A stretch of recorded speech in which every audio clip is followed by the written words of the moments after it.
2 ವರ್ಷದ ಹಿಂದೆ ಅಂದರೆ ಸೆಪ್ಟೆಂಬರ್ 4ನೇ ತಾರೀಕಿಗೆ ಬೆಳ್ತಂಗಡಿ ಅಲ್ಲಿ ಮಹೇಶ್ ಶೆಟ್ಟಿ ತಿಮ್ರೋಡಿ ನೇತೃತ್ವದಲ್ಲಿ ಸೌಜನ್ಯ ಹೋರಾಟ ಸಭೆ ಮಾಡಬೇಕಾದ್ರೆ ಅದು ನನ್ನ ಮೊದಲನೆಯ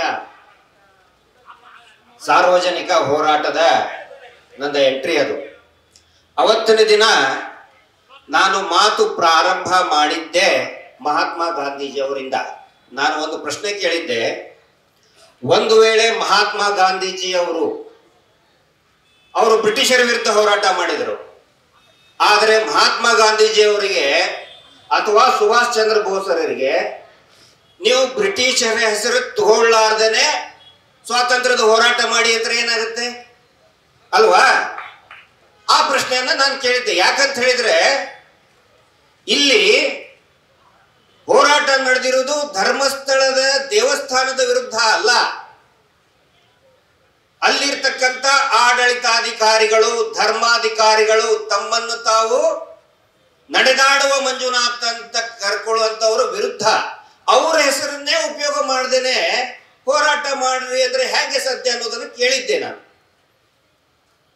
ಈ ಪ್ರಶ್ನೆ ಇವತ್ತು ಈಗ ಯಾಕೆ ಪ್ರಸ್ತಾಪ ಮಾಡ್ತಾ ಇದ್ದೀನಿ ಅಂತ ಹೇಳಿದ್ರೆ, ನೋಡಿ, ಇದು ನಾವು ನೆರೆದಿರೋದು ಫ್ರೀಡಂ ಪಾರ್ಕ್ ಅಲ್ಲಿ, ಹೌದು ತಾನೆ?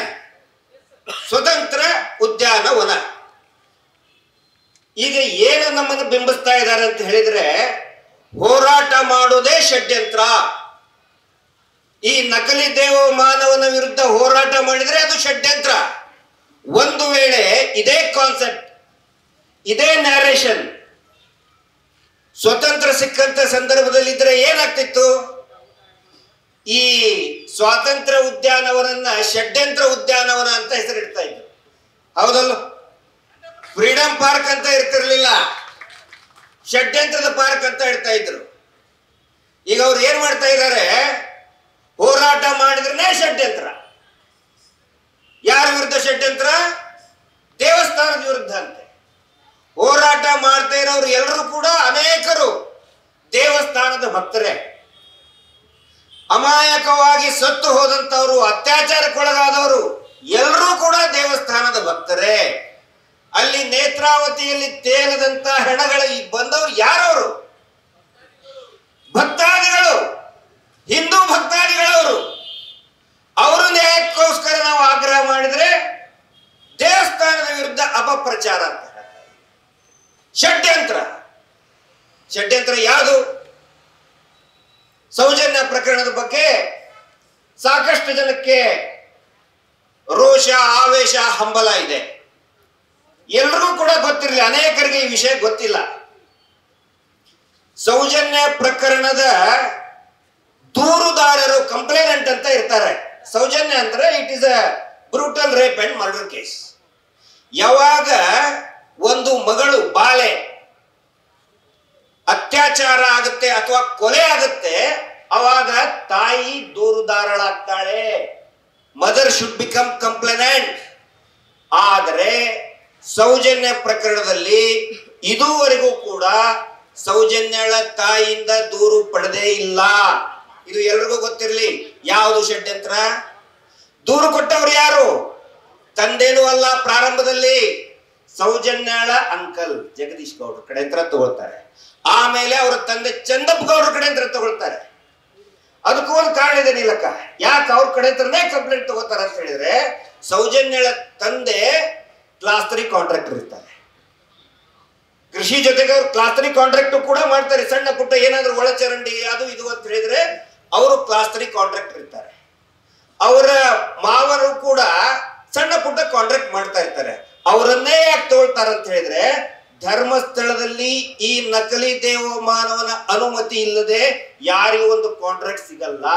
ನಾಳೆ ಇವನಿಗೆ ಕಾಂಟ್ರಾಕ್ಟ್ ಕೊಡ್ತೀನಿ ಅನ್ನೋ ಆಸೆ ಹಚ್ಚಿ ಅಥವಾ ನಿನಗೆ ಕೊಡಲ್ಲ ಅಂತ ಹೇಳಿ ಹೇಳಿಕೆ ಉಲ್ಟಾ ಪಲ್ಟಾ ಮಾಡಬೇಕು ಅಂತ ಹೇಳಿ ತಾಯಿಯನ್ನ ಬದಿಗೆ ಇಟ್ಟು ತಂದೆಯಿಂದ ಮತ್ತು ಅಂಕಲ್ನಿಂದ, ಮಾವನಿಂದ ದೂರನ್ನ ದಾಖಲೆ ಮಾಡ್ಕೊಳ್ತಾರೆ. ಇದು ಅತ್ಯಾಚಾರಿಗಳನ್ನ ರಕ್ಷಣೆ ಮಾಡುವಂತಹ ಮೊದಲನೇ ಷಡ್ಯಂತ್ರ. ಷಡ್ಯಂತ್ರ ಹೌದಲ್ಲ ಇದು? ದೂರ ಯಾರ ಕಡೆ ಅಂದ್ರೆ ತಾಯಿ. ನೋಡಿ, ದೆಹಲಿ ನಿರ್ಭಯ ಪ್ರಕರಣ ತಗೊಳ್ಳಿ. Who is the complainant?